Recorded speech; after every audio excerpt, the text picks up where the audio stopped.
In overtime. Mahomes has arguably outplayed Brady in those meetings. You see some of the numbers that are there, but of course, those aren't the most important piece of this. And so, Jeff Saturday, let me start with this.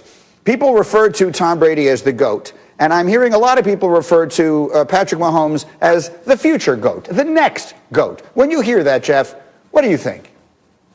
The dumbest thing people could say. The future GOAT? What does that even freaking mean? The future GOAT. You can't be the future. You're either the GOAT or you're not the GOAT. Like, there is no in between. There ain't no freaking future anything, bro. Like Tom Brady is going to go play in his 10th, man. 10th Super Bowl. He's about to play his 20th game of this season at 40 whatever years old he is. And this dude ain't slowing down, man. He has completely transformed the Tampa Bay Buccaneers. What he's doing is remarkable. And to kind of cast it away because you have a young kid who's playing lights out and put him in the same category, it's just disrespectful. That has nothing to do with Patrick Mahomes and his talent ability. But you ain't the GOAT, bro. Like, the GOAT is going to go out there. He'll go play his 10th Super Bowl. He's got rings on both hands. Like, go through whatever you want. 14, championship games, AFC and NFC. Like, there's too much. And by the way, 2 weeks ago, Mahomes got hurt again. Like to put somebody's career and fast forward it 20 years, I can't stand it. Like, the dumbest conversation you can have. You can say he's a great quarterback, best in the game right now. Don't talk about the GOAT nonsense until we get there. What do you think of that, Swaggo? I think old man Saturday woke up on the wrong side of the damn bed this morning. That's what I think. He is pissed off, and it's going to go down on Get Up this morning. All right, Jeff, gloves off. I see what we doing this morning, so let's do it. First of all, future GOAT means Patrick Mahomes is going to play well enough to be that guy at the end of his career. I get it. I understand. We in the same mindset. It's longevity. It's accomplishments. It's things that he needs to do. But based on what we're seeing, Jeff, this is his third AFC championship game. His third in the first 4 years. This is also his second Super Bowl. He's already a Super Bowl MVP from last year. So he's trending. Look, come with the times, Jeff Saturday. He's trending. No, sir. He's going viral right now. And it may last for a long time, but if it doesn't, that's fine. Patrick Mahomes has already done some tremendous things that no other quarterback has done at this point in their career when you talk about the shortness of what he's been doing. So I like it. I like GOAT, baby GOAT, GOAT, future GOAT. We always need somebody to do that to keep that thing going. Stop being so mad and pissed off, Jeff. Jeff, can I just also point out that here you are singing the praises of Tom Brady? What has happened to Brady? You traitor. You traitor. You filthy animal. Honest to God, this could not be more true. I literally hated Tom Brady in New England. Hated him. I wish they lost every game. And then all of a sudden he went to Tampa Bay, and I root for him. And like my kids, my kids are rooting for him. My sons are. I'm like, I don't know what happened to me, man. I mean, I think that playing too long in the NFL, something changed, man. Like, how do I go from a dude I hate to now a guy I pull for? I don't think he got me. Like, I need to get on that bus. I got to do whatever he's doing. I need to be more like Tom, TD12, whatever it is. Graziano, what do you make of this? Somewhere a tear is rolling down Bill Polian's face right now listening to Jeff Saturday talk like this about Tom Brady.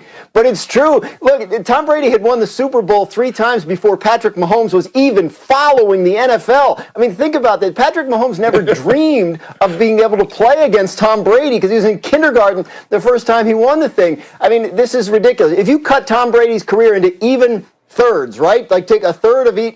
That's 3 Hall of Fame careers.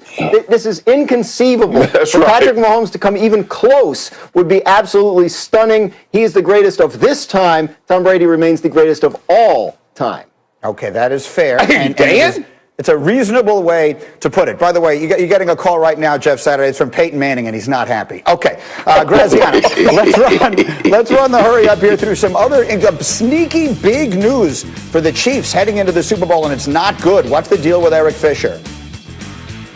Yeah, left tackle Eric Fisher tore his Achilles in Sunday's game. Won't be able to play in the Super Bowl. The Chiefs are already without their starting right tackle. Mitchell Schwartz hasn't played since week 6 because he's got a back injury. So that's two starting tackles against a team that sacked Aaron Rodgers 5 times on Sunday. Going to be really tough to keep Patrick Mahomes upright in the Super Bowl. Pittsburgh Steelers made a promotion on their staff yesterday, promoting quarterbacks coach Matt Canada to offensive coordinator. Why does this matter? Well, it could be a sign that the Steelers are expecting Ben Roethlisberger back in 2021. Continuity on the staff, a coach in Canada who has worked with Roethlisberger closely. It could be they're setting the stage to bring Roethlisberger back. Obviously, we've talked about the contract situation and how that would be affected if they had to do that. And there's one more, and I forget what I was supposed to talk about. I'm sorry. Cole Beasley. Cole Beasley, he broke his leg. He played with a broken leg. Cole Beasley said yesterday that he broke his leg, fractured his fibula in the Week 16 game, didn't play in Week 17, but played 3 playoff games. He said it's not going to require surgery, but think about that, Greeny. This guy played 3 playoff games with a fracture in his leg. Certainly no question about the toughness of a player like that. Well, yes, I agree, but I think I have had a parallel experience this morning, and all kidding aside, I was putting together my scripts this morning, and I cut my hand pretty badly, and I'm not going to lie to you, it's bleeding a little bit, and yet here I am. I mean, I contemplated going home, but here I am doing the show. With the grit and determination that you're showing. That's the thing. It's Beasley-esque. All right. Meanwhile, moments ago, Mel Kiper Jr. released his first NFL mock draft for 2021. It is available for you right now on ESPN Plus, and there's no surprise at the very top. He's got the Jaguars taking Trevor Lawrence at number 1, giving the team a starting quarterback who many people just love. The next quarterback off the board is BYU's Zach Wilson.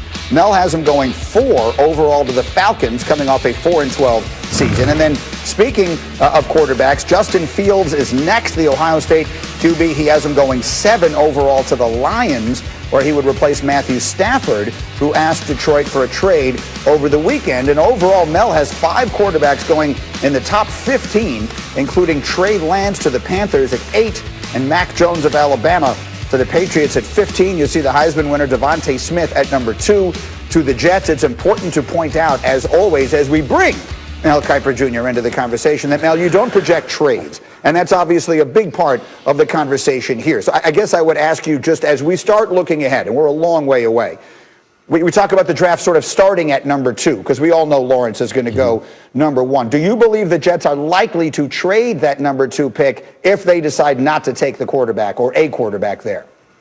I think if you don't take the quarterback there, Greeny, I think Devontae Smith certainly makes a lot of sense. Get a wide receiver with Smith's capability for Sam Darnold. And by the way, I did allow McShay as a late Christmas present to be able to project trade. So we are able to, Greeny, from now moving forward if we so choose. I didn't, because I think it distorts your first-round mock. But I think when you look moving forward, I know Todd will probably do that. Todd will. But I think with the Jets, get Darnold some help. And I think Devontae Smith would be a great start. You have Denzel Mims, who you drafted last year in the 2nd round. Now Devontae, who's as good as it gets coming out of the collegiate ranks. This guy is a tremendous worker. He's a tremendous talent. He's ready to roll in the National Football League right away. Sam Darnold didn't have a lot of help that last year at USC. It's been a shame what's been going on with the Jets. I think Joe Douglas's challenge now is to build that talent base up. If it's not Darnold, it's Watson. They draft a quarterback. They got a lot of options. I would stick with Sam Darnold. Now, let me just quickly say that as one who lives and dies with your mock drafts, if the integrity of the mock is going to be influenced by these trades, it's going to take a lot of getting used to for a lot of us. I will just say that. That's something I'm going to take a long time to get used to. In the meantime, let's talk about Zach Wilson and Justin Fields. You have them both going in the top 8, we said. How close together are they? How fungible would you say is the difference between who goes second and who goes third amongst the quarterbacks?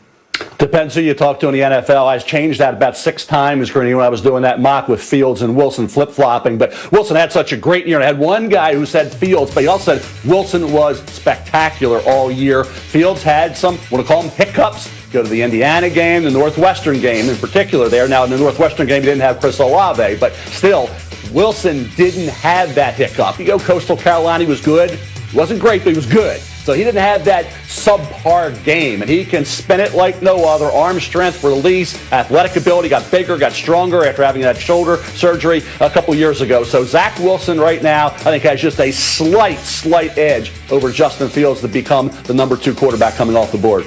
All right, Mel, stay in, and we're going to have a lot with Mel today. But let me bring the rest of the crew in here, and we'll talk through some of this. And Graziano, I want to start with you.